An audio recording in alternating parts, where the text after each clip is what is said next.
लीजिए मैडम जी, आपकी बेल्ट ठीक हो गई। मैडम जी 1000 रुपये हो गए। 1000 रुपए? अंकल कैसी बात कर रहे हो आप?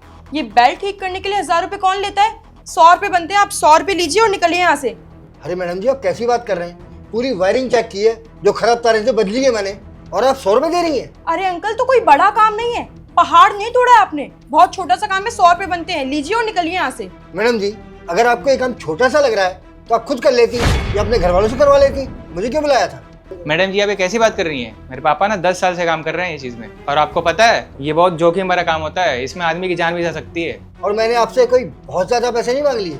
अच्छा, इतना जोखिम भरा काम है तो ठीक है, 200 रुपए दे देती हूँ, लेकिन इससे ज्यादा एक भी नहीं दूंगी। इतने ही बनते हैं।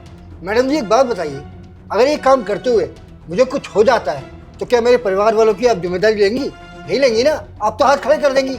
देखिए टाइम खोटी मत कीजिए, 1000 रुपये दीजिए। अरे आप तो क्या हुआ, क्या चल रहा है यहाँ पे?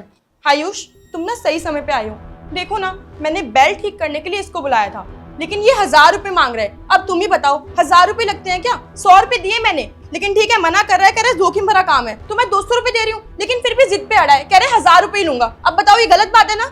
देखिए साहब जी, ये मैडम जी मुझसे 10 मिनट से बहस कर रही हैं। अरे आप समाज में रहते हैं, आपको तो पता ही होगा ना ये कितना जोखिम भरा काम है। मैं बस इस काम के इनसे 1000 रुपये मांग रहा हूँ और ये ऐसी बहस कर रही है जैसे मैंने इनसे 10,000 रुपये मांग लिए हो।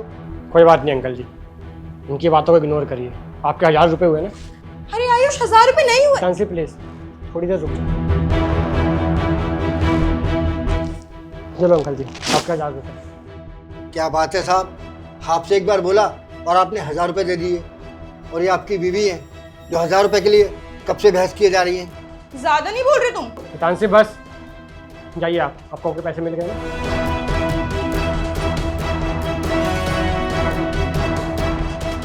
अब आप मुझे बताओगे आपने ऐसा क्यों किया?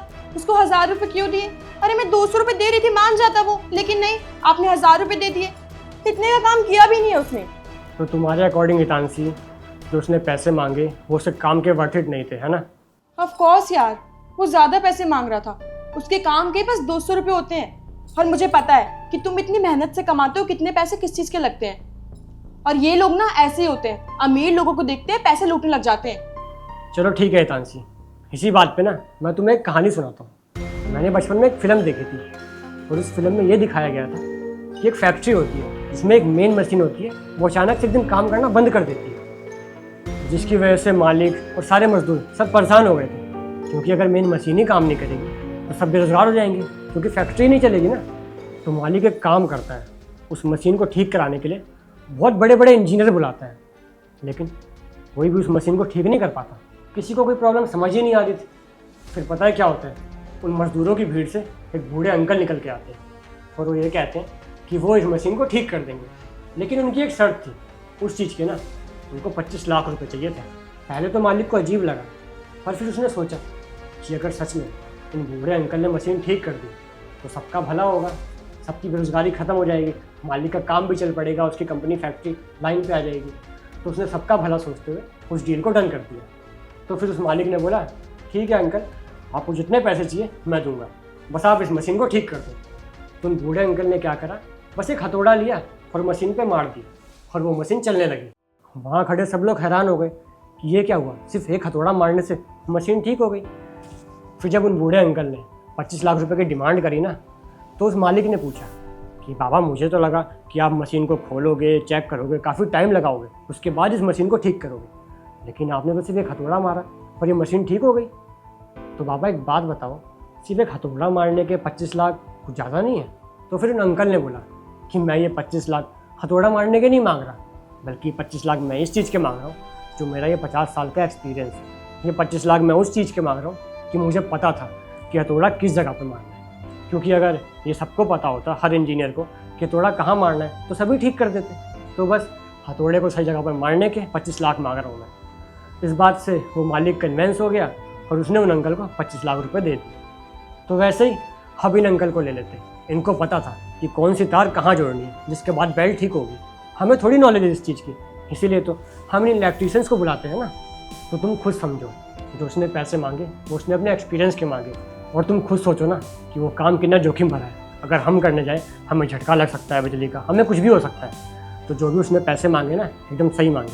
उसने पैसे अपने एक्सपीरियंस के मांगे, जो भी उसने पढ़ाई लिखाई करी है, मेहनत करी है, सालों का एक्सपीरियंस लिया है, उस चीज़ के मांगे। तो उसने अगर 1000 रुपये मांगे ना तो कुछ गलत नहीं करा। और हितांशी, अगर तुम्हें ऐसा लगता है ना कि सामने से काम देखने में आसान लग रहा है, सामने वाला पैसे ज़्यादा मांग रहा है, तो तुम्हारा पति ना एक फाइनेंशियल कंसल्टेंट है और वो लोगों को सलाह देने के पैसे मांगता है। लेकिन सलाह तो तुम भी दे सकती हो, कोई भी दे सकता है। लेकिन मुझे पैसे क्यों दिए जा रहे हैं? क्योंकि मैंने उस चीज़ की पढ़ाई की है, एक्सपीरियंस लिया है, मेरे पास नॉलेज है कि मुझे किसको कैसे सलाह देनी है, सही सलाह देनी है, सही गाइडेंस देनी है। और मेरी गाइडेंस से 90 to 95% लोगों को फ़ायदा होता है और इसी चीज़ का मुझे पैसा मिलता है। और इसी लॉजिक से बिजली वाले ने जो पैसे मांगे वो सही मांगे, उसके वो पैसे बनते थे। समझ आ गया तुम्हें? हाँ, तुम सही कह रहे हो, मैं तुम्हारी बात समझ गई। लोग अपने काम के, अपने एक्सपीरियंस के पैसे लेते हैं। उनको पता था कि कौन सी तार किस में जोड़नी है, कैसे करना है काम, और उसी चीज़ के उन्होंने पैसे लिए। लेकिन मैं समझ रही थी उन्हें ज़्यादा पैसे लिए, लेकिन नहीं, मैंने तुमसे वादा करती हूँ आज के बाद ना जो भी जितने पैसे डिज़र्व करता होगा ना, मैं उतने उसको दूँगी। चलो ठीक है, मैं फ्रेश हो जाता हूँ, तुम खाना लगा दो। हाँ।